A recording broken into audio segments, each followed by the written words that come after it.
Alerte enlèvement. Le podcast, enfin disponible. Un enfant a été enlevé. Pour l'instant ici, surtout l'inquiétude qui grandit d'heure en heure dans le quartier où je me trouve. N'agissez pas seul.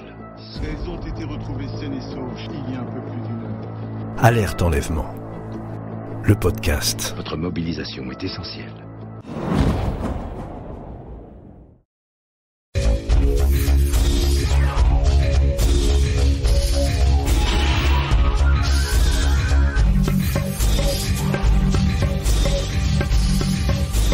Ce soir, sur le divan d'Henri Chapier, Christian Clavier.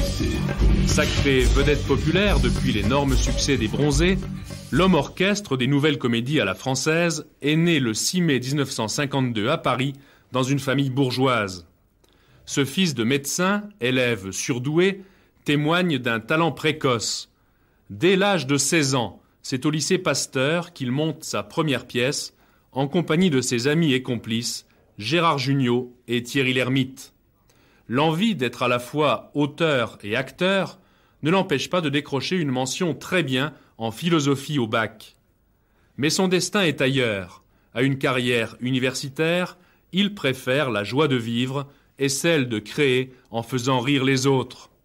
Après Le Père Noël est une ordure, Papy fait de la résistance et Twist Again à Moscou, Christian Clavier est persuadé plus que jamais que dans une époque où le sérieux domine, on ne survit qu'en ne se prenant pas au sérieux. Christian Clavier, quel garçon étiez-vous à l'âge de 7 ans? Est-ce que vous pourriez me le décrire?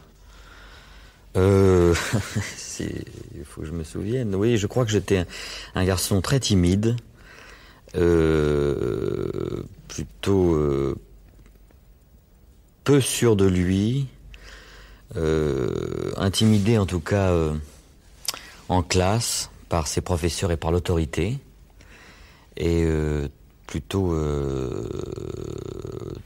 extraverti et assez à l'aise en famille. Je crois qu'il y avait cette différence chez moi entre un comportement social un petit peu craintif et un comportement familial plutôt explosif. Est-ce que vous étiez des fils à maman ou est-ce que c'est votre père qui veillait davantage à votre éducation? Alors je pense que mon père était une autorité importante, mais qu'on était des fils à maman, oui. On était très couverts. Choyés. Oui, tout à fait, choyés par notre mère.